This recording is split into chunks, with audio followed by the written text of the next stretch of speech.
Sinds Polen bij het Vrije Westen is gaan horen, is het flink gerenoveerd. Bijna overal liggen nieuwe snelwegen en glanzende straten, rijk behangen met prachtige lichtjes. Er zijn luxe hotels, futuristische winkelcentra en Amerikaanse tv-series. Er zijn snelle fietscouriers die voedsel bezorgen, 24 uur per dag. Polen is meegegaan in de vaart der volkeren.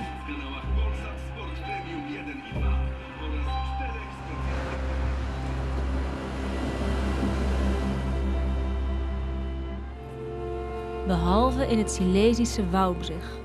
Sinds de mijnen in 1999 werden gesloten, knaagt een diepe armoede aan de wanden van de stad. Veel mensen zijn vertrokken naar het buitenland. En wie blijft, moet knokken. Hallo, przesuń się na chwileczkę. 1 maja. 138 przez 3. Bogdan en Karolina hebben een gezin met 5 kinderen. A następny możesz już mi podać? Następny ci podam. Batorego. Batorego. Tak, to też potrzebuję. Zij is huisvrouw en hij hakt hout voor de armen. Voor hen die de centrale verwarming niet kunnen betalen.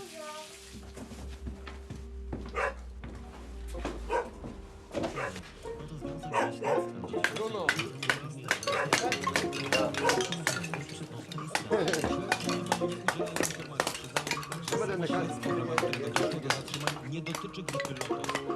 Innego podmiotu, który świadczyć miał usługi w obszarze doradztwa biznesowego. Au! Te informacje przekazał mi Maciej Załęcki, Ja prokurator regionalny w Gdańsku. Przypomnę, według informacji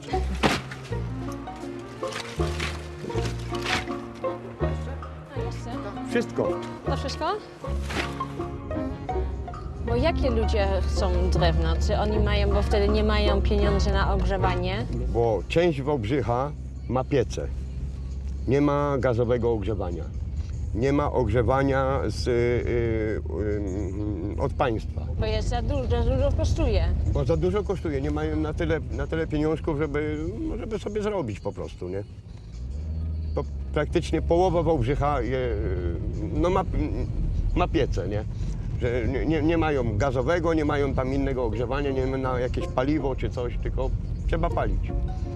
No i z tego, że trzeba palić, to ja mam zarobek jakiś tamkolwiek. Bo jakby nie było pieców, to by nie było drzewa, nie? Ale to jest trochę taka biedna okolica. Tutaj tak. Ta ulica, tak, tutaj tak.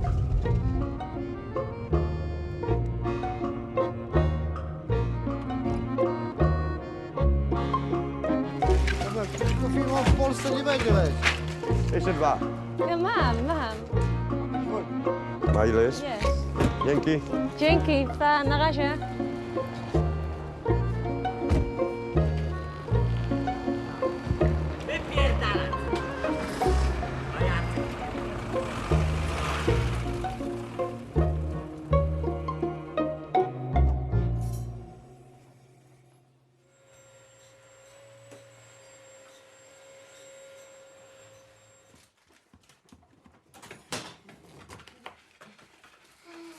Bo jeśli mogę pytać, proszę panią, ile na miesiąc tym drewnem zarabiacie? No i to zależy od zamówień.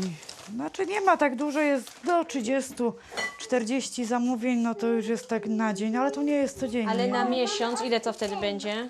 Już jak tak trochę cieplej się zrobiło, ten listopad był cieplejszy, no to już było, no ciężko było, nie? Tak? No ciężko. No ci stali klienci, no to jak się pokończyło, no to już zamawiali, nie? Ale jak wtedy przetrwać tutaj?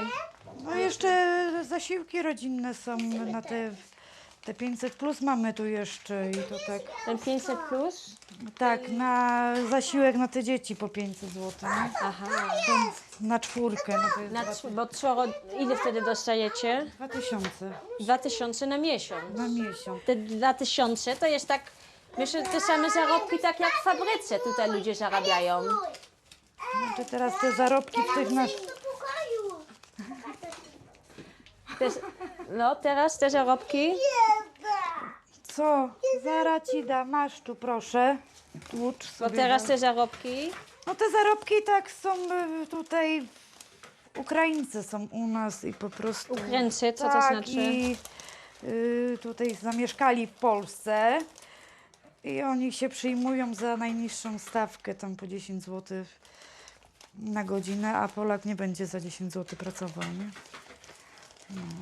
No jest, nie jest lekko. Nie jest lekko, bo na ten kawałek chleba trzeba się napracować. A jak tutaj jest na przykład 4, 5 do utrzymania, no to jest komu dać jeść, nie? No dajemy sobie radę, o. No ale jak? Na ten obiad zawsze jest. Na obiad zawsze jest, ale jak? Bo widzę tutaj dużo mięso. Bo w promocji jest mięso, dlatego jest dużo mięsa. Informacji przekazanej przez agentów CBA zatrzymani mieli podpisać fikcyjną umowę na usługi doradcze, a umowa ta najpewniej służyła jedynie wyprowadzaniu pieniędzy ze spółki. Te informacje zbierał Przepraszam, nie chciałem. Chciałem mocniej.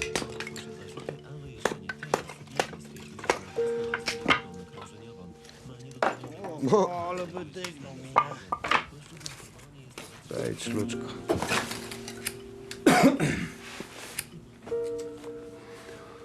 W zeszłym roku byłem chyba 3 dni na wakacjach, no to było, fajnie było, nie no.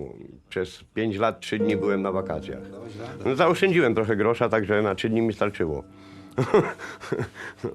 Wybawiłem się nad jeziorem w Polsce, także, nie, byłem jeszcze w Czechach, nie, trochę tak, że jakbym, już za granicą byłem raz, nie, tylko w Czechach, no.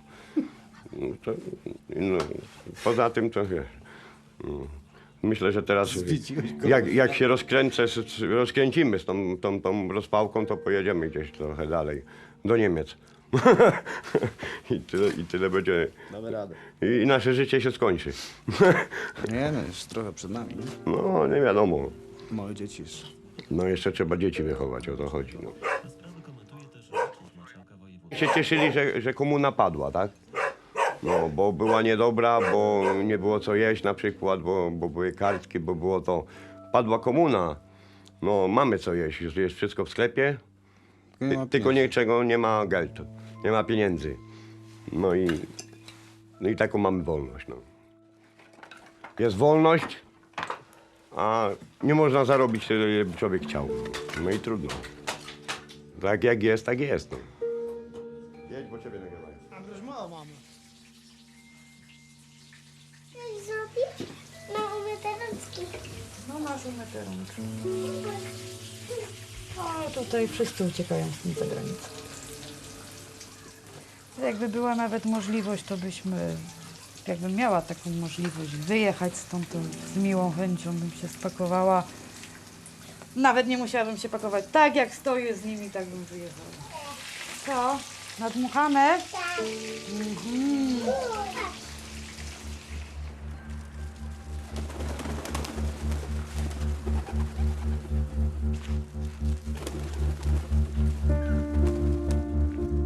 Het oude mijngebied heeft haar glans lang geleden verloren. Voor de mijnen die gesloten werden, is een economische zone in de plaats gekomen. Alleen vertrekken nog steeds de meeste Polen naar het buitenland, omdat ze daar meer verdienen. En blijven de oude mensen achter. Vlakbij Wałbrzych ligt Sokołowsko, een voormalig kuuroord en prachtig dorp in de bergen. Maar ook daar zijn de inwoners grotendeels vertrokken.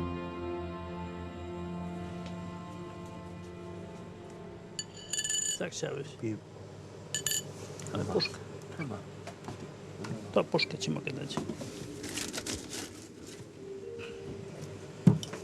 Dobrze. 93. B50. Proszę. Dziękuję. Dzień dobry. Dzień Czy dobry. pan ma wodę niegazowaną? Duża Mało? butelka. Duża? Tak. Słyszałam, że sklep pana jest ostatni sklep w Sokołowsko. No tak na to wygląda. Tak na to wygląda? I już nie ma w ogóle, nie ma inne sklepy? Nie, już nie. Wszystko tak się jakoś zwinęło. Ale kiedy się zmieniło? Bo myślę, że kiedyś tutaj coś było. Było 5 sklepów i tak po kolei wszystko. Czekolada miała być. Tak. No jak w przyszłości będzie? No nie wiem, to 11 jak to będzie dalej. Bo pan myśli, pan jeszcze długo będzie pracował, prowadził sklep? Nie, jeszcze z parę latek i koniec też kariery. Więc sklep pana będzie ostatni sklep w Sokołowsko. No jeszcze troszkę, parę latek jeszcze może tak. To już rok do emerytury mi zostało. Jeszcze rok? Już dość tego. Człowiek kiedyś piekarnię prowadził. Same nocki się robiło w piekarni. I co pan myśli o przyszłości w Sokołowsko? No nic się nie rozwija, nic się nie tego. Nie wiem, jak dalej to będzie trwało.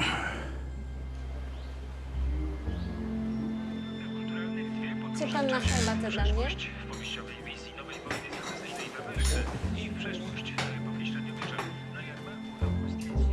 Het is alweer 30 jaar geleden dat Polen haar laatste communistische dagen beleefde. Maar de herinnering eraan is allerminst vervaagd. Eigenlijk staat iedere Pool met zijn ene been in die tijd en met de andere zoekt hij op de tast een weg in de nieuwe tijd. W tej sprawie śledczy niemal nie udzielają informacji. Przyznają jednak, że samo śledztwo Moje ojcu, jak pracował w kopalni Wałbrzych tutaj a innego podmiotu w Wałbrzychu, i pewnego dnia mama przylatuje do domu, że jest tąpnięcie, nie? Przysypało go ziemią. No tam 1000 metrów pod ziemią.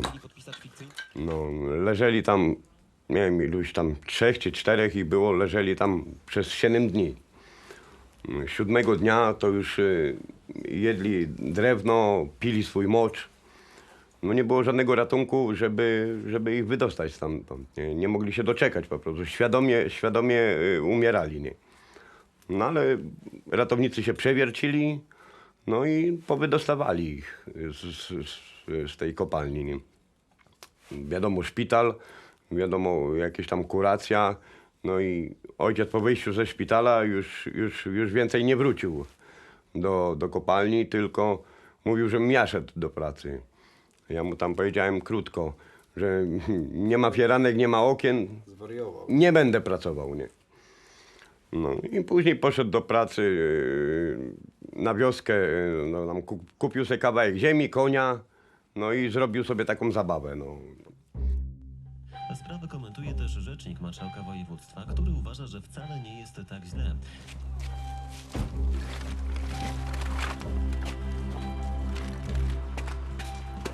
Gdzie to dajemy? W prawo, lewo? O! Gdzie on? Labirynty. Koniec. Koniec. 60 zł. Dziękuję. Polecam się na przyszłość. Dziękuję, do widzenia.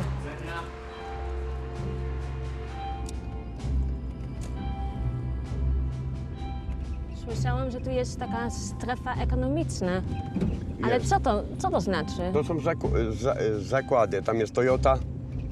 Bardzo dużo, tam 10 000 ludzi robi. Bardzo dużo tutaj z Wałbrzycha tam robi. Nie? Bo właśnie wczoraj dzisiaj rozmawialiśmy o tym zakładzie, że ja mówiłem, że to jest kołchoz. No bo jeśli się wyjeżdża o godzinie 4 rano i wraca się o 19, no to praktycznie no, na noc się wraca tylko do domu. Nie? No to są właśnie te fabryki. Tam kierownikiem jest obcokrajowiec na przykład i majstrem tam Polak tylko ma pracować i nic więcej. In het buitenland verdienen de Polen 4 keer zoveel als thuis. Wie bij Toyota werkt in Wałbrzych is alleen dan waardevol als hij niet zoveel betaald wil krijgen.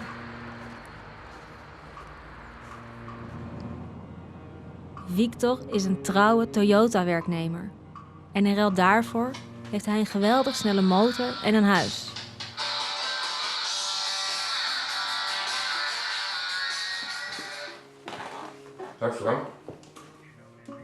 Als hij oud wordt zal hij pensioen krijgen.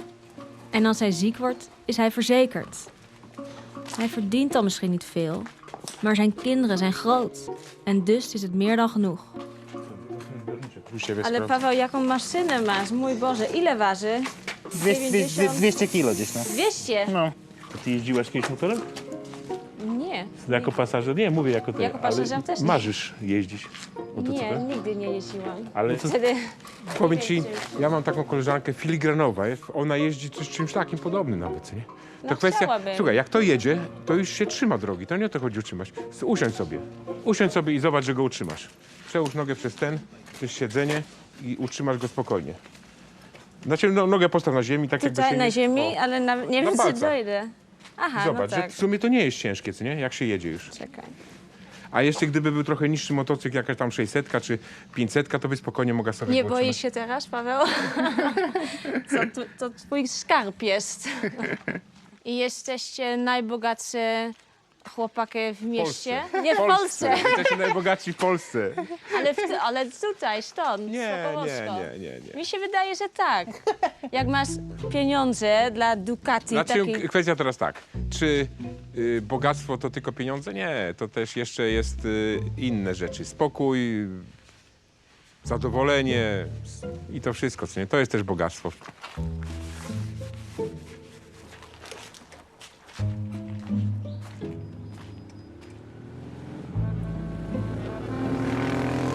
Drogie maszyny, ale to jest zasługą naszej pracy, że pracujemy, że mamy stabilną pracę.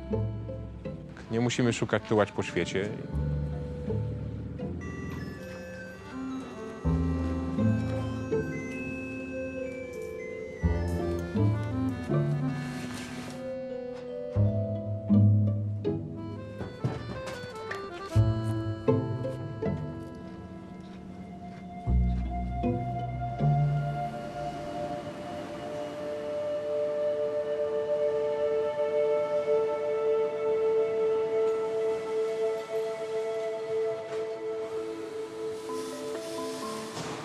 Lang voor de Toyota-fabriek verdienden sommige inwoners van Sokołowsko hun geld in de mijnen bij Wałbrzych. De hele omgeving was ernstig vervuild. De levensverwachting lag 5 jaar lager dan in de rest van Polen. Smok, smok en nog eens dikke bruine smok. Victor herinnerde zich nog goed. En toen, in 1999, gingen alle mijnen opeens dicht. Toyota bracht vooruitgang voor al die mensen die er mogen werken.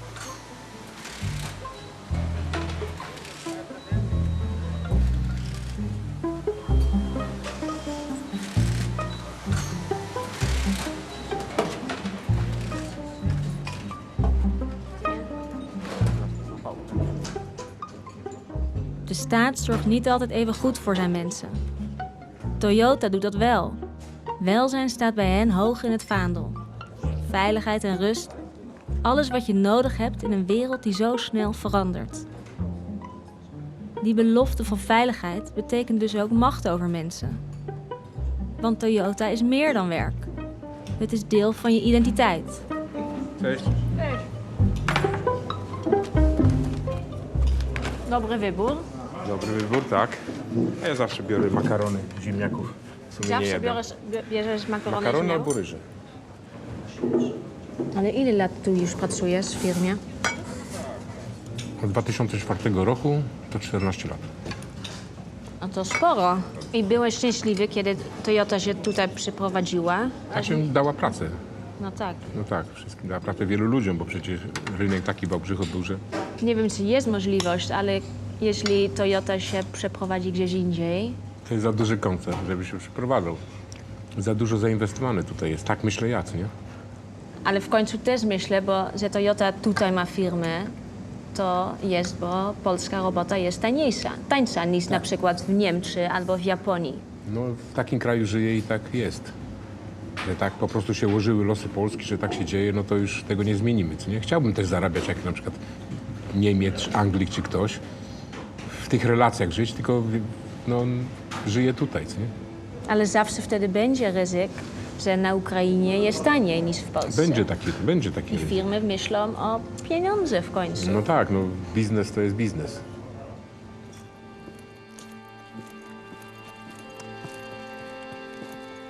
Victor heeft geluk, maar in de rest van Sokołowsko is het kruimels zoeken. Je ziet de lege huizen en je voelt de armoede. Maar de meeste mensen verstoppen zich achter hun ramen. 2,53 zł zależy jakie. Bezuciskowe po 3. No Maniu, uciskowe. Tak.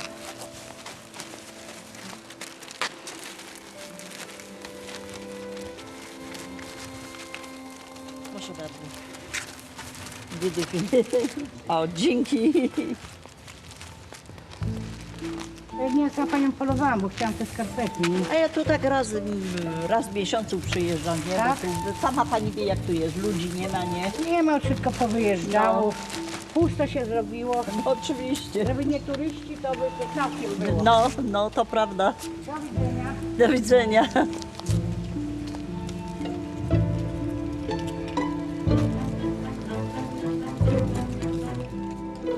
Wszystko zagranica opanowała całą Polskę. Może niedługo będziemy nawet nazwę zmieniać, że to już nie Polska. Jaka nazwa? No nie wiem jakaś. Wymyślą jakąś nazwę międzynarodową i będzie tyle. No nie ma nic. Budowę wrocławskiego szpitala onkologicznego. Sprawę komentuje też rzecznik marszałka województwa, który uważa, że wcale nie jest tak źle. Michał Nowakowski zaznacza, że projekty zapisane w umowie nie są zagrożone i mają... Toen de vader van Bogdan zat opgesloten in de kolenmijnen en bijna het leven liet, was Rusland hier de baas. Op sommige plekken is dat nog heel goed zichtbaar, zoals in Soepsk in Noord-Polen bij de zee. Achter de bomen ligt de militaire basis verscholen. Hier werkten de Polen en de Russen samen aan de verdediging tegen hun gemeenschappelijke vijand, het vrije en kapitalistische Westen. Ty możesz szorować, a ja później wezmę szczotę, Aha, to ci ty przełączę będziesz od później, razu. rozumiesz? Naast de basis staat nog steeds een woonwijk, waar oud-militairen en hun kinderen leven. Maar de Russen zijn vertrokken. Kurde, nie na mnie. Jacek, weź drabinę i tutaj myj z drabiny.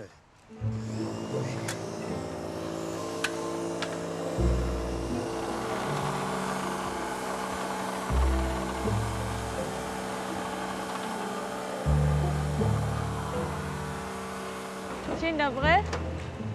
Co panowie tutaj robią? Myjemy samoloty. No, Ze ale- względu na to, że się zbliża rocznica powstania byłego pułku tutaj. 28 Słupskiego Pułku Lotnictwa Niemieckiego. Aha, więc muszą być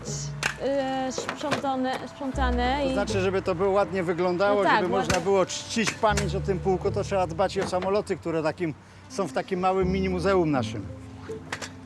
Ale czy te samoloty kiedyś stali na tą bazą tam dalej? To znaczy, kiedyś tutaj był pułk lotniczy. Najlepszy pułk w Polsce. Tak. Najlepszy pułk w Polsce, który otrzymywał zawsze najlepsze samoloty, najlepszy sprzęt. Te samoloty, które tutaj mamy na pomnikach w mini muzeum, one wszystkie tutaj latały. Ale to były polskie samoloty, czy... To znaczy, to robili Rosjanie te samoloty. Ten samolot był MiG-iem 17, później Polacy przejęli licencję i robili pod nazwą LIM-5. Ale Rosjanie tutaj byli? Rosjanie przyjeżdżali wtedy, kiedy przychodziły nowe samoloty i oni przyjeżdżali reklamatorzy, którzy siedzieli, serwisowcy, którzy przez 2 lata siedzieli, w razie usterek czy coś, to oni naprawiali i w razie potrzeby podpowiadali, jak należy eksploatować dany sprzęt. I co pan wtedy o tym sądzi, że teraz Amerykanie tutaj mieszkają? Co my możemy sądzić? No, niech sobie mieszkają, nikomu to nie wadzi, tylko że po co ta tarcza, to jest... Wiadomo, że wszyscy wiedzą, że ta tarcza to nie jest dla ochrony naszych tutaj terenów, tylko dla ochrony Stanów Zjednoczonych. No. Tak samo jak i w Rumunii, tak samo jak i bazy rakietowe, rakiety Patriot, no to są wszystko przeznaczone do obrony terytorium Stanów Zjednoczonych. Tak? No nie naszych przecież. No, Nie? no pewnie, że nie. No co oni tutaj... Ale oni to mówili, czy pan to tak To jest myśli? oficjalne, przecież wiedzą. Każdy, kto był w wojsku, zdrowo myślący człowiek, to przecież wie. Kiedyś żeśmy mówili państwem komunistycznym. Byliśmy uzależnieni od Związku Radzieckiego. Teraz żeśmy przeszli komunizm został niby obalony, przeszliśmy na zachód, weszliśmy do Unii. Jak kiedyś Rosjanie byli naszymi przyjaciółmi, Amerykanie wrogami, teraz się zrobiło odwrotnie. No co zrobić? Podaj mi gąbkę. A gdzie ona? A, tutaj co leży? Rzuć ją tu tam. Ja jestem ciekawa, co się tam dzieje, bo nie dużo się da widzieć i ludzie w Słupsku też nie za bardzo chcą o tym opowiadać. Trochę tajemnica mi się Czemu wydaje, że to tajemnica? jest. No wszyscy wiedzą, że budują tarczę antyrakietową, będzie duży radar, który będzie śledził przestrzeń co to powietrzną NASA wtedy będzie i robiła? będzie bateria rakiet do zwalczania rakiet balistycznych, które ewentualnie by były wystrzeliwane w kierunku Stanów Zjednoczonych. No bo na teren Polski po co tutaj? Przecież my nikomu nic nie wadzimy. Mocarstwem dużym zbrojeniowym są Stany Zjednoczone. Stany Zjednoczone z Iranem mają problem, z Irakiem mają problem, z Rosją mają problem. No, my nie mamy z nikim praktycznie problemu, więc po co to? Ale że jesteśmy w NATO, no to akurat podpisaliśmy umowy, zgodziliśmy się na budowę tarczy antyrakietowej, żeby Amerykanie tutaj postawili i dlatego wiemy, że to nie jest tarcza antyrakietowa, która służy obronie granic czy terytorium Polski, tylko terytorium Stanów Zjednoczonych. Nie fajnie. No nie fajnie, no.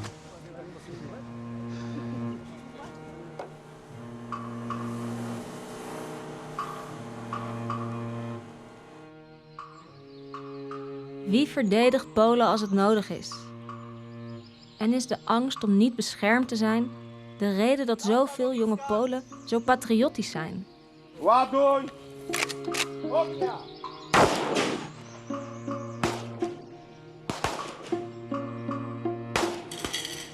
A, tutaj jest otwarta. Włodzimierz is docent internationale veiligheid. Hij werkte voor de inlichtingendienst toen Polen nog communistisch was en na de val van de muur voor de NATO.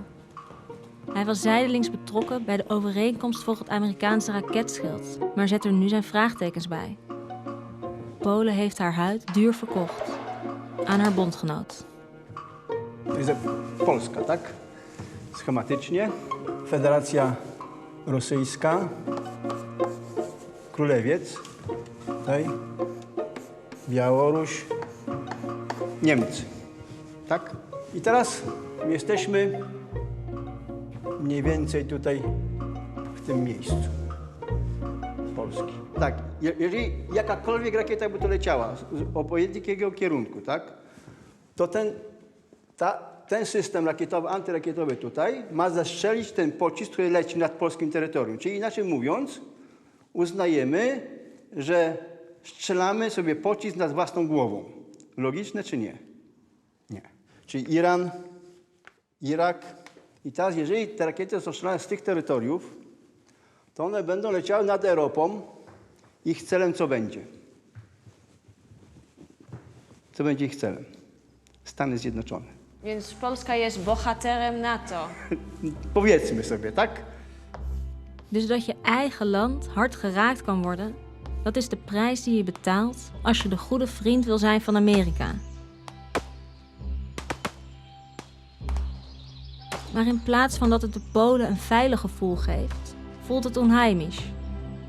Helemaal voor de mensen die nog steeds bij de basis wonen.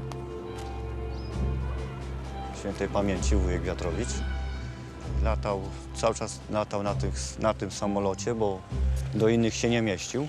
Za gruby był. Za grubo, tak. Wagowo. Gdzieś tu powinno być jego nazwisko napisane. Okej. Weź mi zrób zdjęcie. Dajcie zrobię zdjęcie. To masz MiG-19. Czy 19, tak? Tak. Ile razy w samolocie siedziałeś? W samolocie? Oj, sporo. Sporo. A teraz mamy cicho przez tych Amerykanów. Tarcza też nie wiadomo kiedy będzie. No tarcza ma powstać w 2020 roku. To tak mówią, a Tak mówią. jak faktycznie to będzie tak, że nawet nikt nie będzie wiedział kiedy i co ona będzie przewieziona. Zrobimy tam sobie zdjęcie. No. I boją się, całe osiedle się boi, całe ograniczenie tego osiedla, tak? Się boi wszystkiego. Nie wiemy, co planują Amerykanie dalej. Co jest w planach nich. Żołnierza sobie chodzi spokojnie, na razie nie szczela. A może przez bramę jakoś palca poda, przywita się, czy nie? To jest górka mojego dzieciństwa. się jeździło na nich, na nartach, na sankach. Piotrek, powiedz mi, gdzie tak mniej więcej ta tarcza będzie miałaby stać? Ona będzie po całej bazie. Oho. I teraz nie wiadomo, czy to mają być w końcu rakiety, czy to ma być tarcza nie antyrakietowa? No właśnie nie wiadomo.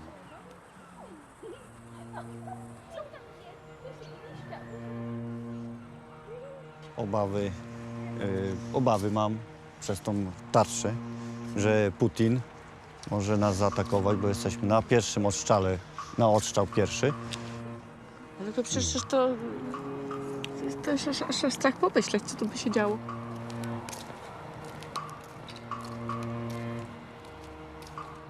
Om de angst weg te nemen dat de Polen zichzelf niet kunnen verdedigen, heeft de vorige minister van Defensie jongeren opgeroepen om zich aan te melden voor het beroepsleger.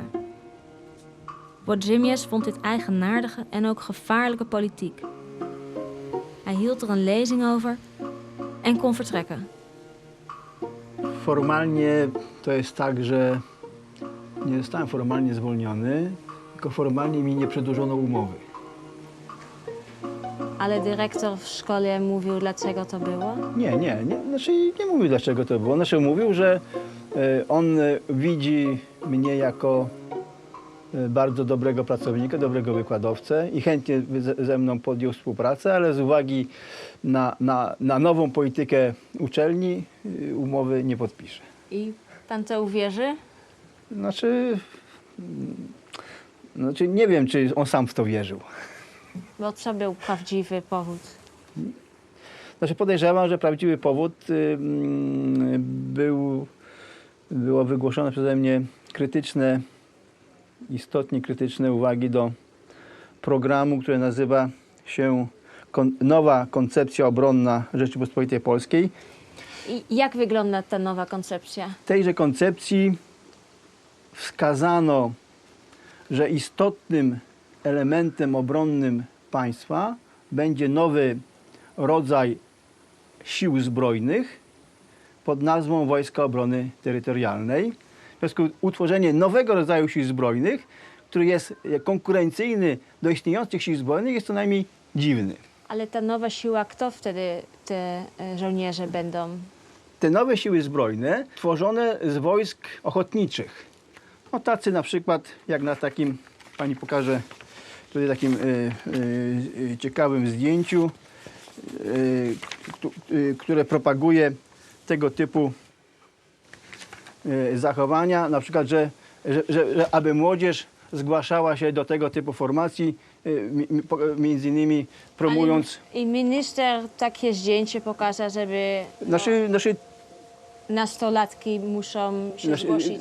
Nie muszą, oni się powinni zgłosić, czyli się zachęca takimi zdjęciami do tego, aby się do tej formacji zgłaszali. Nie.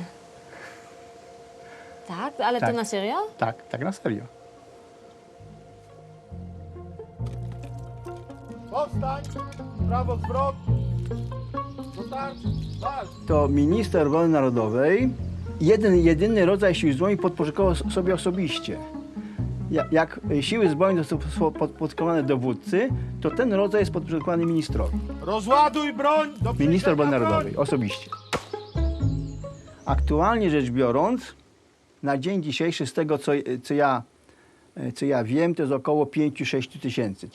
On ma swoje własne wojsko.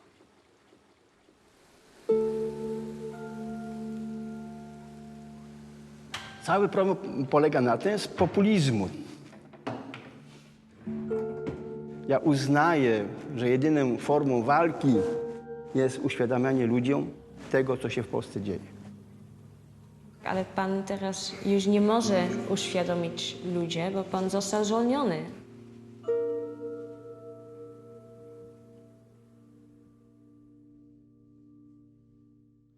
Stwierdzono, że jestem, jak powiedziano mi, bardzo merytorycznie dobrze przygotowany, mam dużą wiedzę, ale w tej chwili uczelnia zmienia profil i jestem niepotrzebny. To wszystko.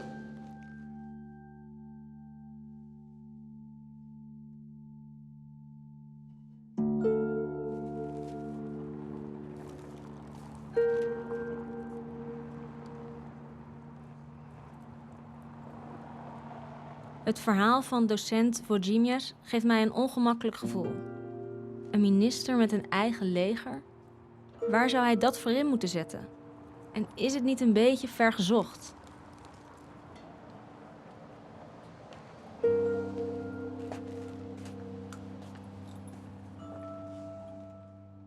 In Warschau ga ik op bezoek bij mijn vriendin Anja, die als afgestudeerd filosofe documentaires produceert. En volgens haar heeft hij gelijk. So what are you thinking about? Well, I find it hard to believe a bit the professor. Don't you think he was exaggerating a bit in his story? No, I mean, I know that he sounds maybe a bit crazy, but I think that he's totally right what he's saying.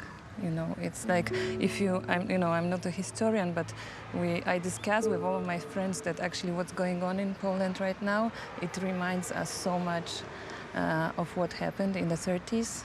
You know, it's the same method of propaganda. And I'm not a crazy person, you know. I'm so angry with what's going on and a bit helpless as well, because I don't know what I can do about it. I can go on the street, I can manifest, I can protest, you know, but I don't know if it will work, you know. Do you ever think of leaving if you hear? Yeah, quite often. Yeah? Yeah. Yeah, I'm really tired with this because I do care about my country, you know. Maybe it sounds like, you know, not pathetic, but you know, I really identify somehow. I was born here. You know, I'm even a third generation living in the same house in Warsaw, what doesn't happen so often. So I feel really rooted and connected to Poland. So yeah, it hurts. One thing that this government does in a very smart way, I mean, I don't agree with it, but it's very smart how they do it. They really could sense that there are a lot of people in this country that are frustrated and they don't feel appreciated. And this government somehow, you know, started speaking to them personally. He's addressing to them, so they feel again, you know, more powerful and dignified.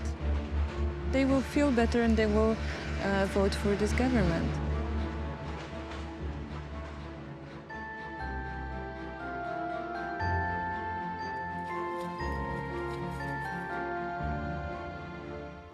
Thank you for watching this video. I hope you liked it. If so, you can watch the next episode here. Or check another recommended series on our channel. And don't forget to subscribe to get updates on new series.